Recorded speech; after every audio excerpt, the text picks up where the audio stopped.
Thengio muno mwiroreri wa Kenka Star TV haria hothe uratwirorera uri amukira ngeithĩ citũ. Ririkana gũkũ nĩkuo tugaga nĩ mũciĩ kana nĩ mũgambo wa thayũ, kũrĩa tũkwaragĩria mũgambo ũkagĩa na thayũ ũtaima naguo. Na rĩngĩ kũngĩkorwo kwĩna maũndũ marĩa ũkoretwo ũkĩgerera, rĩngĩ wakinyĩrwo nĩ ihinda rĩa gũkorwo ũtarĩ na mwĩhoko, wakorwo rĩngĩ ndũrĩ na thayũ, wakorwo na meciria, ririkana gũkũ nĩkuo tũkaga tũkaranĩria nĩgetha ũkagĩa na thayũ. Ningĩ tũrauga nĩ mũgambo wa thayũ. Thengio mũno nĩ ũrĩa ũkoretwo ũgĩtũrũmĩrĩra na ũrĩa ũkoretwo wĩ hamwe na ithuĩ. Tũkenetio nĩ wĩrutĩri waku na wendo waku nĩ ũtũhotete. Amũkĩra ngatho citũ mũno, tũgĩkũhoya ũthiĩ na mbere na gũkinyĩra hau ũkinyĩire, ũthiĩ na mbere na gũtũrũmĩrĩra na gũtũthikĩrĩria maita maingĩ, gĩtũmi ithuĩ no ithuĩ tũkĩte na mũrurumo mũnene wa gũtũma ũkorwo ũgĩtũra mũtũrĩre ũrĩ na thayũ.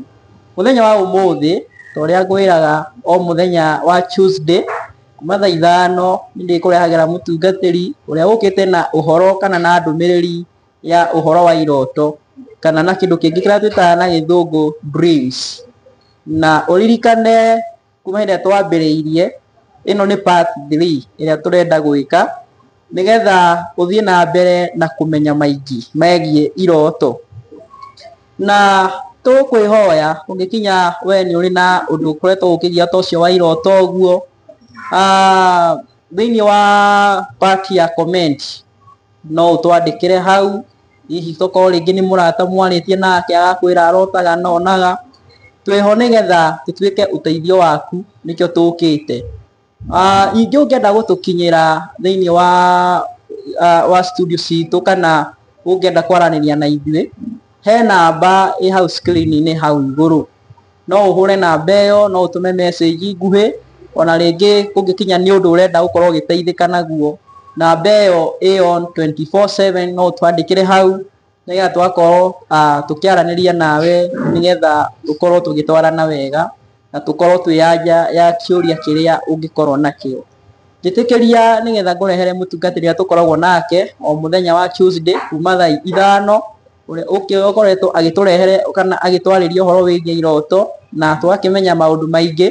Na nĩ njũĩ we ũkoretwo ũgĩtũrũmĩrĩra, nĩ tũkoretwo twĩ kĩguni kĩnene harĩ we na thĩinĩ wa mũtũrĩre waku.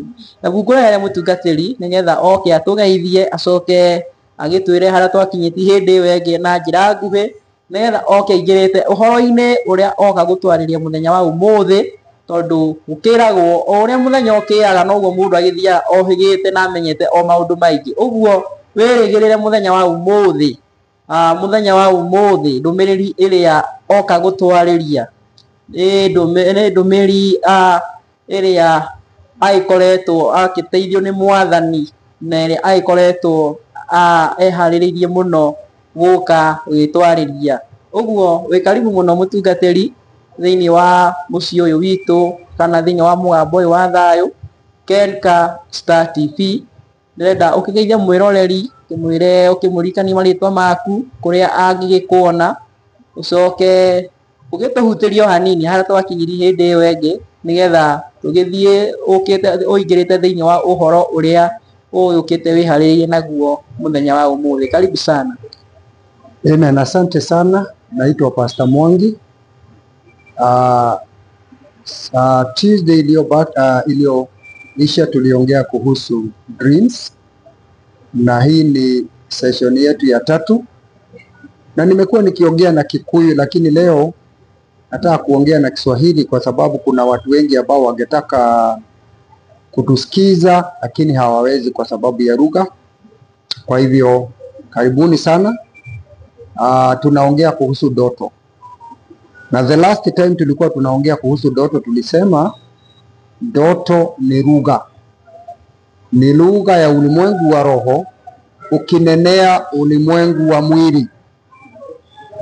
Kuna wakati huwa tunapuuza ndoto, lakini ndoto ni ulimwengu, ni lugha katika ulimwengu wa roho unapoongea na ulimwengu wa mwili. Kwa hivyo ndoto ambazo huwa tunapatiwa, nikasema kwamba zaweza kuwa zinatoka kwa roho wa Mungu akitukanya, akituelekeza ama akitufunulia mambo ambayo tunatakiwa kujua, yaweza kuwa imetokana na mapepo ama ulimwengu wa giza, ikiwa nia yake ni kuangamiza, ni kutorment na hata kushawishi roho yako katika direction fulani. Kuna ndoto ya tatu tulisema ya kwamba source ya tatu tulisema ni human spirit. Wakati umechanganya roho yako na kuijaza mambo mengi, mengine pengine ni mambo unaona katika runinga, katika TV, umejiexpose katika mambo mengi. Zile videos unaona, kwa mfano kama unaona video za terror, zile za horror, most likely usingizi wako utaona attacks na vitu kama hizo. Na nikasema njia moja ya kujua ndoto za Mungu ni kwa sababu the difference kujua ndoto ya Mungu na ndoto ya shetani ama imetoka ulimwengu wa giza ni kwamba the ending of a dream matters. Dream ya kimapepo unaonaga umekimbizwa, unaamka ukiwa umesweat na huonagi mwisho. Ndio unaona mtu ameamka amesweat akishout.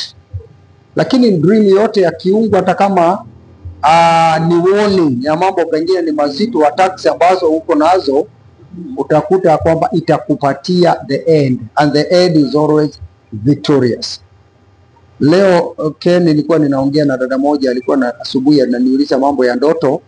Akaniambia usiku mzima amepigana na mtu, akapigana sana, lakini mwisho akamshinda. Kwa hivyo dream ni dream victorious, ni kumaanisha una vita katika ulimwengu wa roho, unaambiwa kwamba kuna vita, pengine utakabiliana naye, lakini mwisho wake uko na ushindi. Hiyo ndiyo tofauti ya ndoto ya Mungu na ndoto ya kimapepo. Tena ndoto za kimapepo pia ni terrorizing.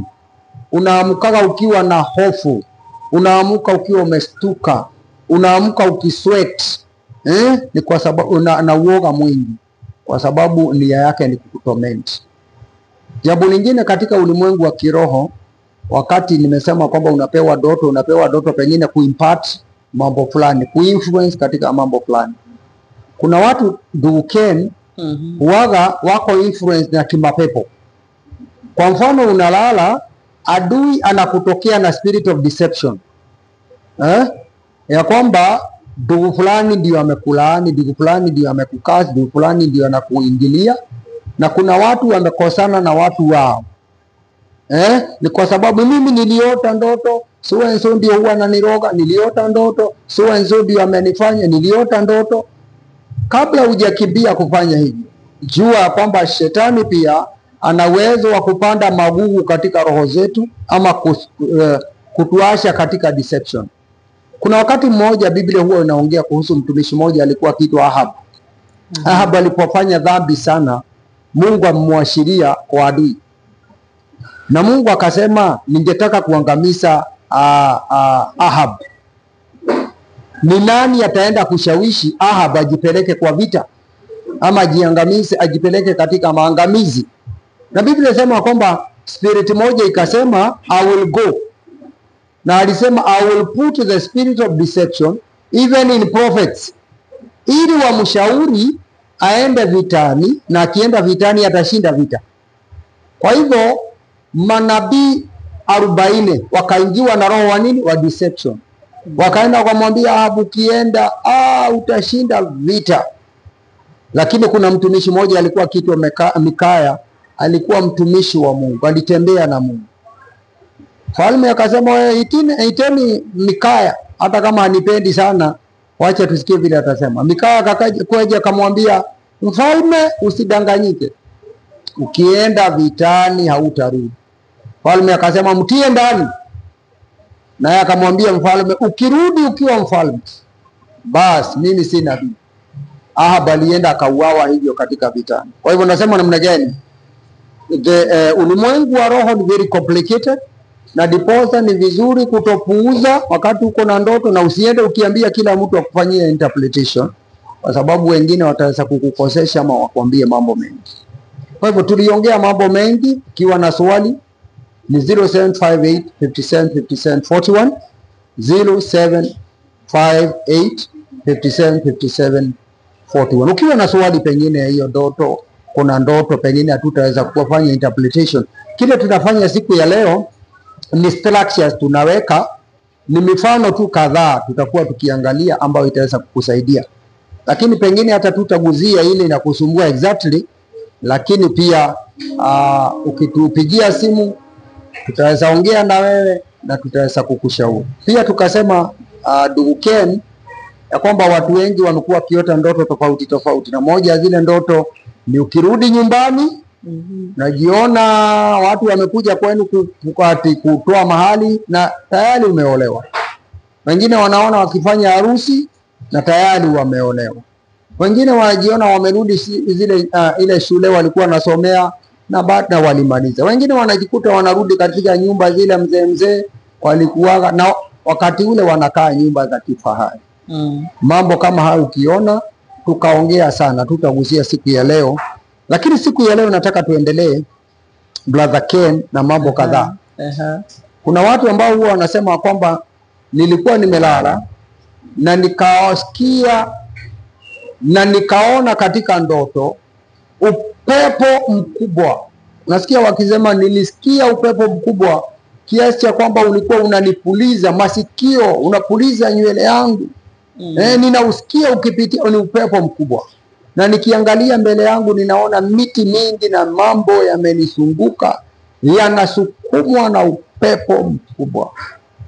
Wakati umeona mambo kama hayo, natakiwa uelewe. Nataka tusome kwa sababu huwa nataka sana kuongea through scriptures. Sitakaji tu kuongea hivyo ili tupate mfahamu vizuri. Nataka tusome katika kitabu cha Psalms 68 and verses 2.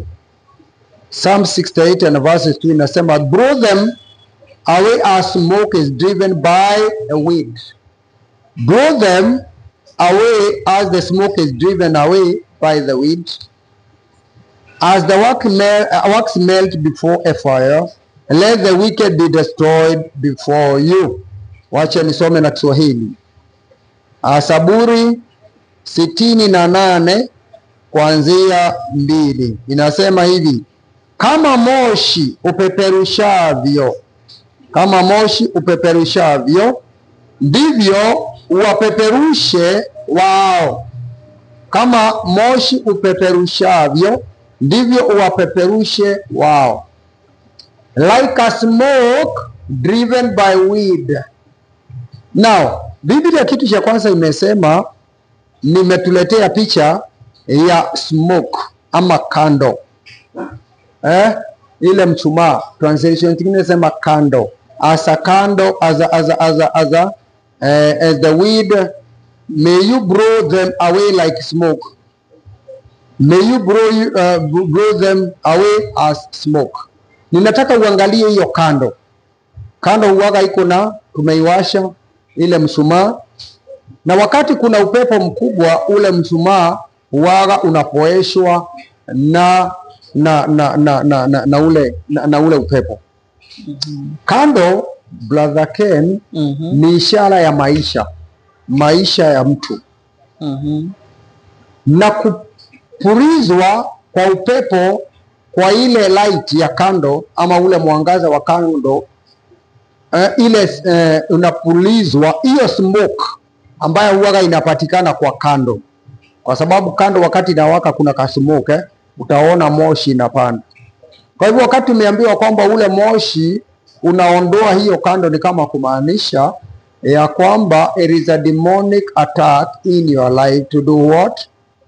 Kupuliza mwangaza wa maisha yako.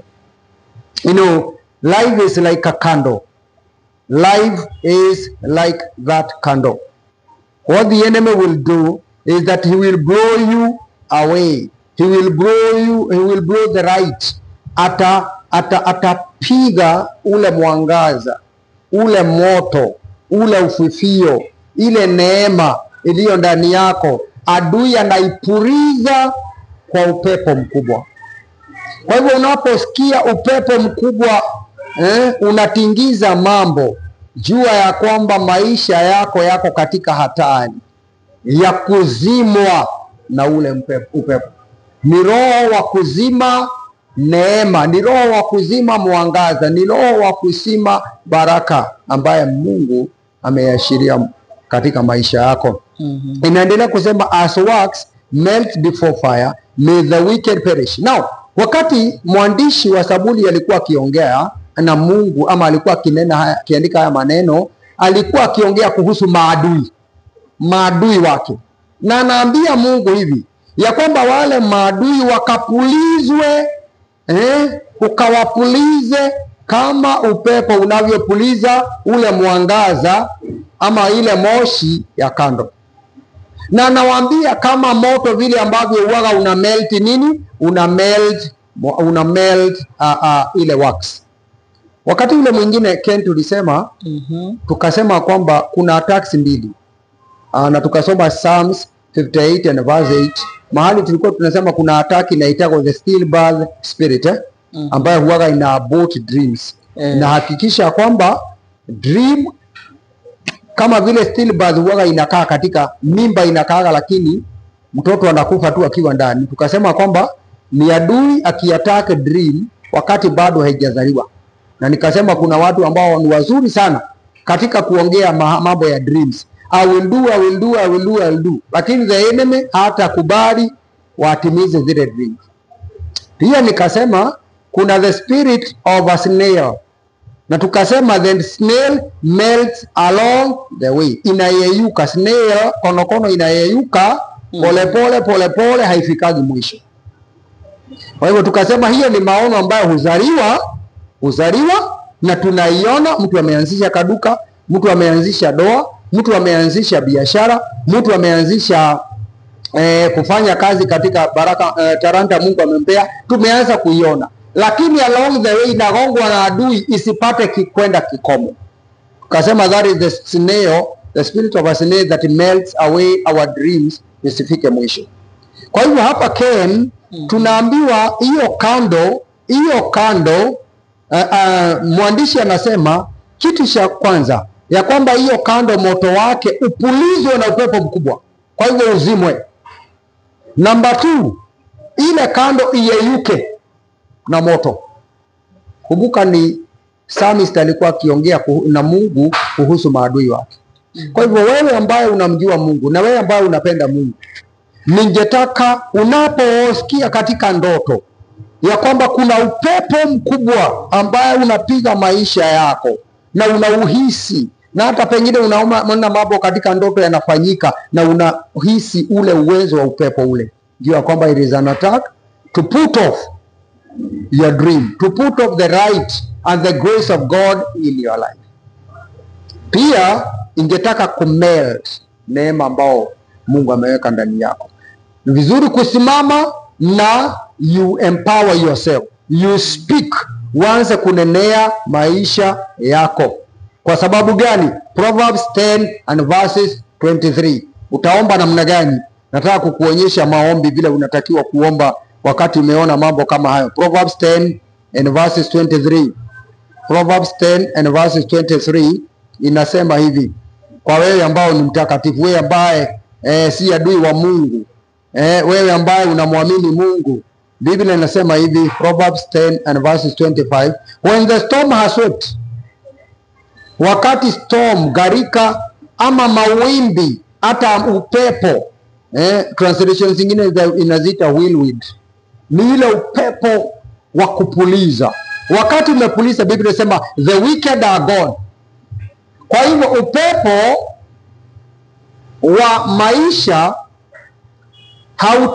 unatakiwa ama uwawa uko design kuangamiza yule si mwenye haki, yule ni muovu. Lakini Biblia inasema but the righteous stand firm forever.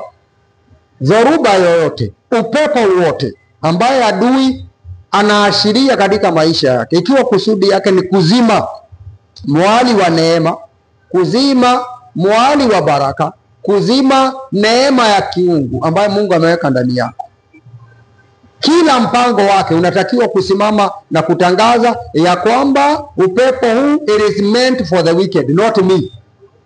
The Bible says as for me, though the storm will come, but I'll be established forever. Kwa hivyo Nenea maisha yako, kuwa nabii wa maisha yako. Declare to your life that disaster strikes the cyclone ni upepo, ama whirling the wicked, pulling away and pushing away the wicked, but the godly have a lasting foundation. The godly has a lasting foundation. Kama umekuwa na ndoto kama hiyo, upepo unapuliza, unausikia, simama na useme the righteous have lasting foundation. The righteous have lasting foundation. Watakatifu na wenye haki, hata kama ule upepo ambaye nia yake ni kuzima muwali wa neema, the righteous have lasting foundation. It is until usimame upiganie maisha yako, mambo ambayo unaisikia katika ulimwengu wa ndoto itakuja kutimia. Hapo ndio unaona mtu alikuwa na ndoa, mwali wa ndoa yake unazimwa. Ni mtu alikuwa na biashara, the frame of that business is killed. Mtu alikuwa na ndoa inaendelea vizuri, mwali wa hiyo baraka ya ndoa inaangamizwa. But when you hear it, stand on your ground and declare that the righteous have a firm foundation. In Jesus' name. Amen. Nataka tuendelee na jambo lingine, ndugu Ken. Tuliongea mambo ya earring, tuliongea wakati ule mwingine. Nikasema ring. Nikasema ring ama pete, ile pete tunaonaga mfiringo namna hii, ni ya maana sana. Na ni ya maana sana wakati ambao watu wanafanya harusi, waga wanawekana pete. Lakini ukiona pete katika ndoto ina maana nyingi. Kuna watu ambao Ken, huwa unasikia mtu akikwambia niliota nikiwa na ndoto kwa sikio na ring katika sikio. Kuna wengine wanasema niliota nikiwa na ring katika kitofu, the cord. Kwa hivyo hiyo ring inamaanisha nini? Kuna wale wanaweka pete hiyo ring, na hata ukiweka ring katika vidole huwaga inamaanisha kitu tofauti tofauti. Kwa mfano Ken, mwenye anaweka hapa kuna vile inamaanisha. Mwenye anaweka hii kidole ya harusi kuna vile inamaanisha ameolewa. Mwenye hata anaweka hapa kwa hii kidole ina vile inamaanisha. Kwa hivyo hizo rings, na kuna watu wanawekaga tu na wajuaji wakati mwingine inamaanisha nini. Sometimes kuna dada moja tulikuwa Ken tumeenda, nimempeleka kwa kina kijana, alikuwa aolewe na alikuwa ameweka pete. Tukaenda. Nilipofika tukishuka sikuwa nimeiona, nikamwambia ni nini iko kwa kidole, ni nini? Kwani wewe umeolewa? Hapana. Toa. Sasa wewe umeweka pete ya kuolewa na unaenda sasa ndio kwa kina kijana ati kwa sababu unataka kuoa. Innocent watu weka pete, lakini zina maana. Kwa hivyo siku ya leo ninataka tuangalie hiyo ring kwa kiroho. Inamaanisha nini? Exodus chapter 21 from verse 6 to 8. Kitambo Ken, mtumwa alikuwaga Israel, ungekuwa mtumwa only for 6 years. Mtu alikuwaga mtumwa ni kwa sababu either watu walikuenda vitani, wakapigana vita, wakawapiga watu vita, wakateka watu, wanawabeba kwenda kuwa watumwa, kuwafanyia kazi na mambo kama hayo. Pia ungekuwa mtumwa kwa sababu ya deni. Pengine baba yako alishindwa kulipa deni, kwa hivyo wewe, watoto wake wanashukuliwa, ama hata yeye anashukuliwa, ama watu wake wanashukuliwa. Hivyo ndivyo watu walikuwa wanaingia katika utumwa. So any slave in Israel ambaye alikuwa Mhebrew, Biblia ilikuwa imeagiza uwe tu slave for 6 years. The 7th year ungeshukuliwa, unaashiliwa huru, whether umelipa hiyo deni ama hujalipa deni. Na mwenye umekuwa slave kwake anakupatia gifts, huwezi ondoka kwake mikono mitupu. Hiyo ilikuwa sheria ya slavery, haki za slave Israel. Lakini kama ungeenda kwa huyo master ukiwa huna bibi, brother Ken, na master akupatie bibi na uzae watoto, watoto na bibi sio wako. Wakati wa kwenda ulikuwa unaacha bibi na unaacha watoto. si wako, ni wa master. Kwa hivyo kuna watu ambao slaves walikuwa wanasema hata kama wakati umefika wa mimi kwenda, lakini I love my wife and I love my children and I also love my master, so nitafanya nini? Sitaenda. Kwa hivyo anaambia master, ninapenda mke wangu, siwezi nimwacha, na watoto wangu, na wewe pia ninakupenda. Kwa hivyo anaambia na master, kwa hivyo utaki kwenda, utaki kuwa na freedom? Kwa hivyo kile ulikuwa unafanya, ulikuwa unapelekwa kwa gate unaitwa wazee. Huyo master wako anakuja na all ni a piece of chuma ambaye iko na sharp edge. Anakuja anakudunga hapa, master wako anakudunga, anakutoboa shimo na anakuweka earring hapa. Hiyo earring inamaanisha you have become a perpetual slave. Wewe ni mtumwa milele. Wewe ni mtumwa milele. Kwa hivyo kila mahali ulikuwa unaenda, wale mamasta wengine walikuwa najua huyu ni mtumishi wa so and so milele. Now, tukiangalia hilo jambo katika kiroho, na Biblia imeliandika kwa sababu haitakuwa inataka kuleta humiliation kwa servants.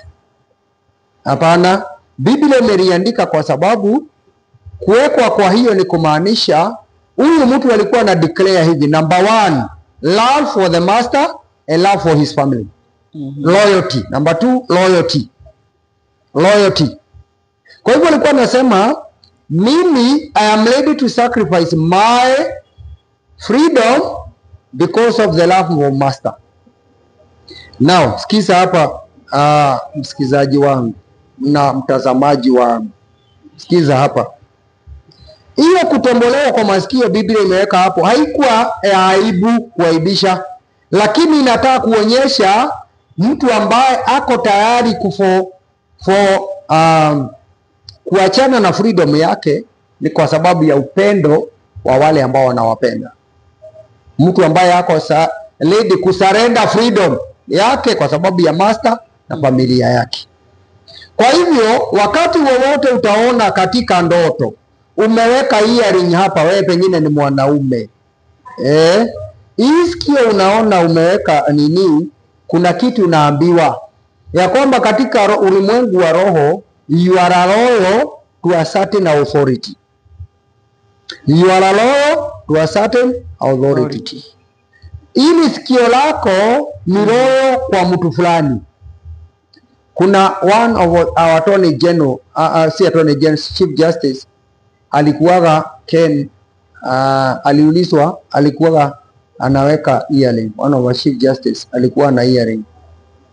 Sio kama watu wanamjua, sitaki kusema, lakini I want you to search. Chief justice gani mwenye alikuwa Kenya alikuwa na earring.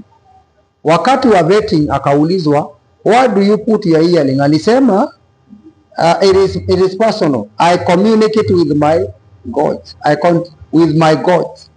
So this one, earring inamaanisha you are loyal to a certain authority, to a certain master. Wakati ule in Egypt, kama ungekuwa priest ulikuwa unatombolewa sikio na unawekwa earring, kumaanisha you are loyal to the gods of Egypt and you hear them. Kama kuhani angekuwa kuhani in Israel ama kwa Wahibrania, the Old Testament, huko unatombolewa sikio, lakini kuhani ambaye the high priest alikuwa amemwamuru Musa ya kwamba huyu kuhani the high priest anashukua damu kwa yule ambaye anakuwa kuhani. Sasa kwa yule ambaye ni candidate, the high priest ambaye anamuordain anashukua damu, anamgusa sikio, anamgusa kidore, the thumb, na anamgusa the toe. Do you know what is the meaning of that? Ya kwamba hii sikio yako imekuwa dedicated kwa Mungu, kusikia Mungu. Hii thumb imekuwa dedicated to walk the walk of God. Na hii thumb to do the works of God, and the toe to walk the work of God. Kwa hivyo nataka kusema namna gani? Wakati wowote katika ndoto utaona ukiwa na earring, na wewe si msichana ati unaona umekuwa na harusi na beautiful earrings, jua ya kwamba kuna mambo unaambiwa ya kwamba you are loyal, you are under a certain master. Ukiona kodi yako imewekwa kodi yako imewekwa earring, jua kwamba code is very essential, kwa sababu hii ndio huunganisha mtu na mtoto, mtoto na mama, ndio tunakiita kitofu. Hapo ndio life waga, both mama anapatia chakula mtoto kupitia kitofu. Kwa hivyo ukiona earring katika kitofu chako, jua kwamba there is a certain master that is ruling your code. Kuna mambo unajaribu kuambiwa maybe kuhusu uzao wako ambaye uko under a certain master, under the royalty of a certain master. Now Psalms 40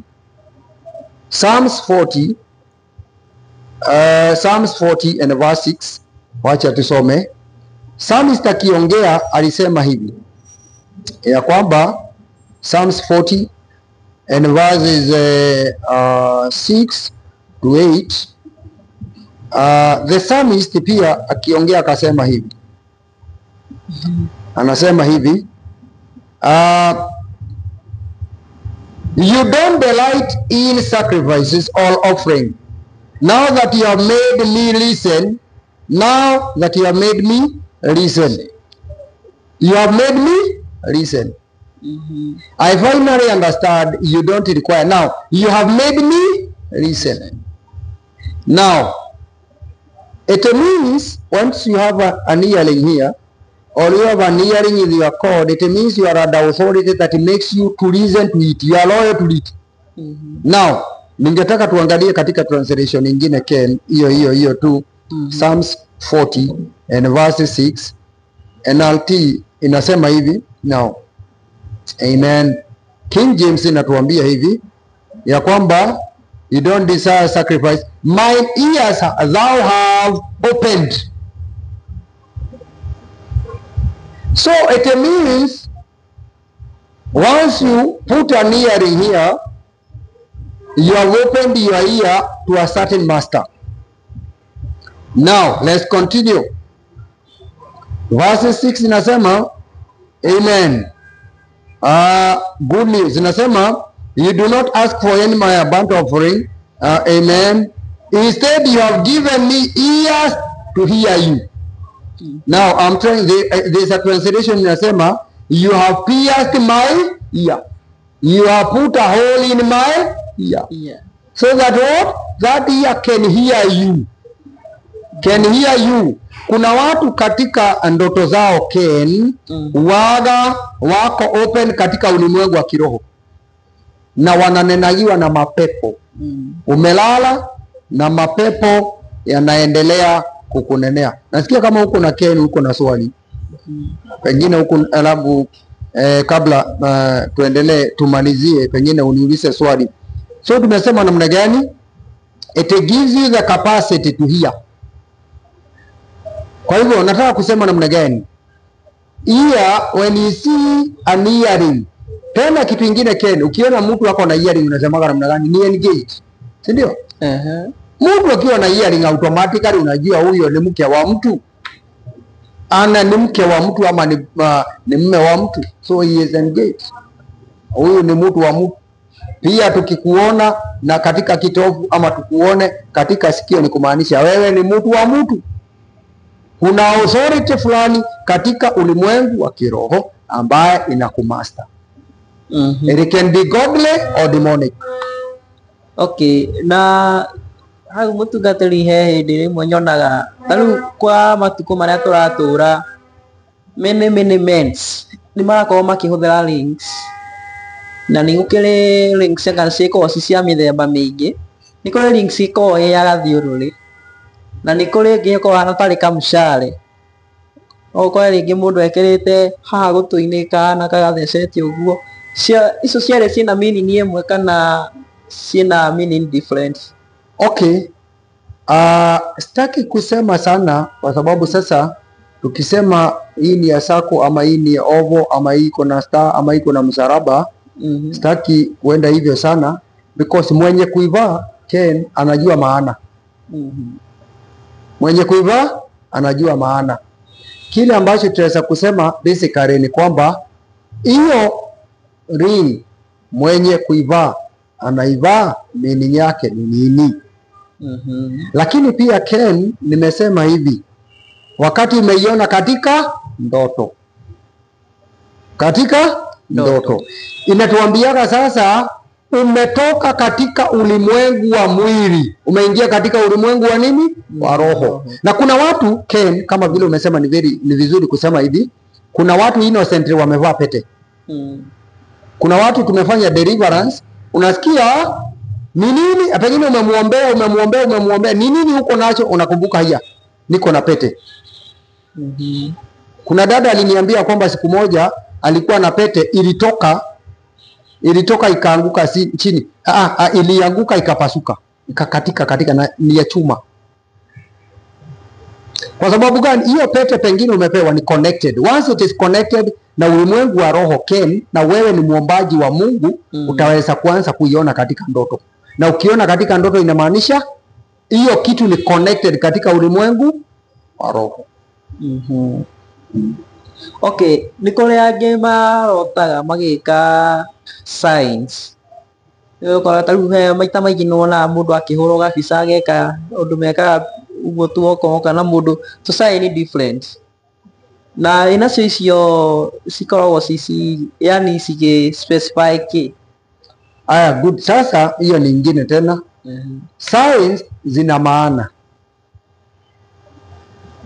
Kuna watu wananisikiza ambao huwaga wanajua maana hizo signs.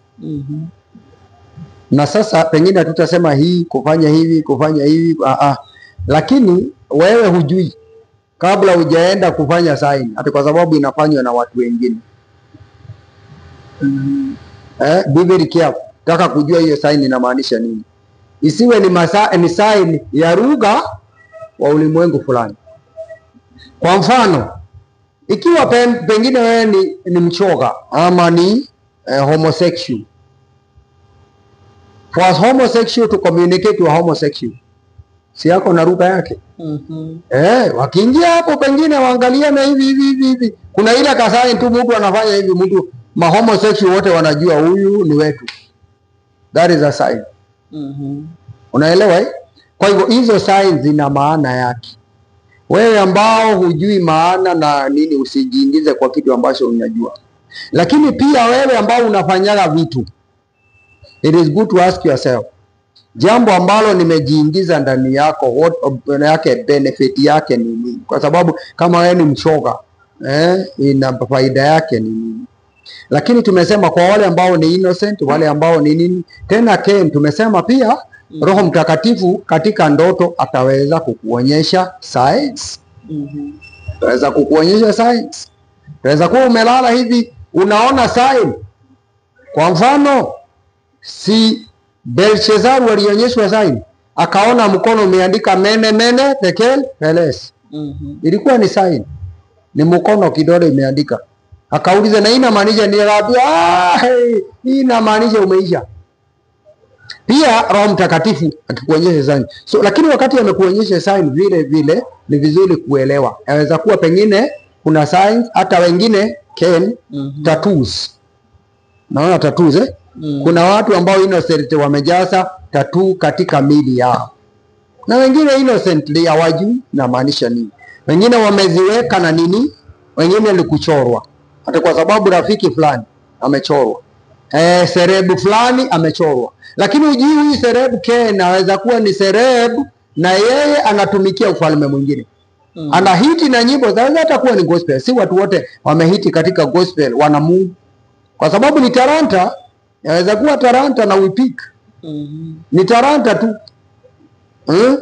Lakini sasa wewe unaenda kwa sababu ati ni gospel musician, unanyolewa, hata ingine ni sign za kunyolewa. Unaanza kunyolewa style zingine hapo hivi, na wewe ukiona yule serehe but ni wa gospel unaenda kuweka hapo. Wewe utaweka hapo kesho, ukilala usiku uone mapepo anakuja kukutembelea kilala na wewe, kumbe huyo ni mshoga, hata kama ni gospel musician ama ni mhubiri. Usifuate vitu ambazo haujui. Okay. Itikira tukinyia hau mwiroreri witu ni undu wa mahinda maitu. No wakigua uhoro na kundu kuria wakirutwo muthenya wa umuthi, o sign hindi ciothe ureka sign oro yothe ukamenyaga ni ri na meaning yayo, na ungigikinya nduke meaning yao ni wega wagithema muno gutigana na maundu ta macio. Ni wakigua nginya ni kuri andu mekiraga to chains, kana wakora mundu ekirite mindira matu-ini make na angi magekira iniuru, na o haria hothe cigikagirwo na nisikiri all meaning.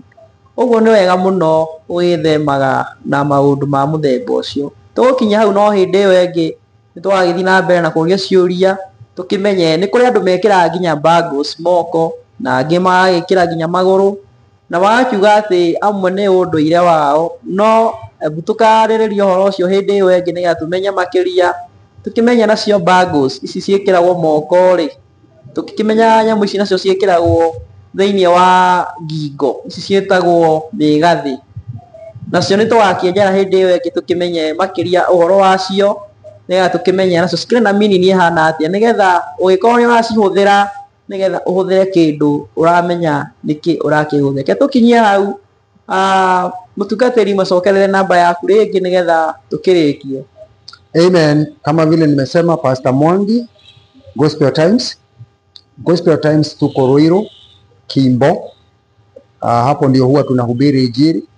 Namba yangu ni 0758 57 57 41. 0758 57 57 41. Kiwa na swali lolote, kiandika message ama swali lolote, kipiga simu, tutaendelea kuwasiliana, kwa sababu si mambo yote tutaweza kukapa hapa. Barikiwe sana na Bwana katika jina. Wacha nikuombee.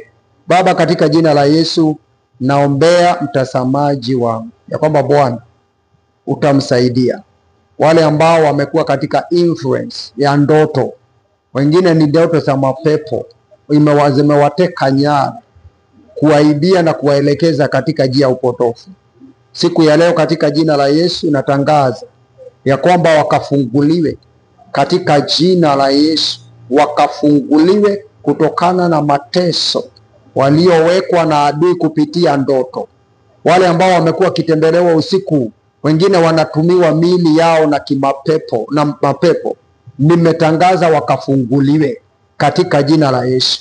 Nimefungua macho, nimefungua masikio ya watu wako, ya kwamba wanaposikia ujumbe huu utawanenea kwa njia nyingi katika ndoto na katika maono, katika jina la Yesu. Wakapate ndoto na maono za mbinguni, ili ukawaelekeze, ukawafundishe, na zaidi ya yote ukawape hekima na kuwafunulia siri nyingi katika ulimwengu wa kiroho. Nimewabariki watu hawa, nimesema ukawabariki, ukawainue na ukawe pamoja na wao, na ni katika jina la Yesu nimeomba na kuamini. Amen. Amen. Amen. Kirathimo muno mwiroreri witu nginya hindi iyo ingi, Ngai enda tigwo thayu, Ngai agwike wega.